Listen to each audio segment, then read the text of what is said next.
উনি প্রথমত খুব পণ্ডিত ব্যক্তি ছিলেন, ইতিহাস সম্বন্ধে তার গভীর প্রগাঢ় জ্ঞান ছিল।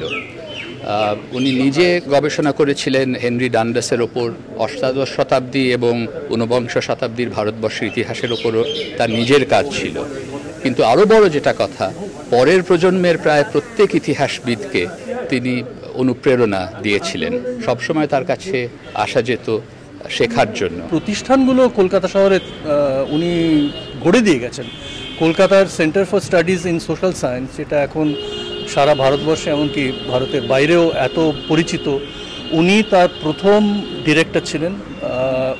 ওনার জন্যেই সেন্টারে আজকে যা পরিচিতি, সেটা সম্পূর্ণ কৃতিত্ব তার। বরুণবাবুর চলে যাওয়াটা ইতিহাস জগৎ তো বটেই, সমগ্র শিক্ষা জগতের ক্ষেত্রে একটা বড় ধাক্কা আমরা পেলাম। বরুণবাবু আমার নিজের মাস্টারমশাই ছিলেন, ওনার কাছে আমি এমএ পড়েছি। এবং যেটা আমার সবথেকে স্ট্রাইক করেছে বরুণবাবুর ক্ষেত্রে, যিনি তো নিজে গবেষক ছিলেন, অন্যদিকে গবেষণা করতে গিয়ে কিন্তু কখনো উনি ছাত্রদের পড়ানোর দিকটা কখনো গাফিলতি করেননি। উনি প্রথমে তরুণ গবেষকদের গবেষণার কি গুণ সেটা বলতেন, তারপরে ত্রুটিগুলোকে দেখাতেন।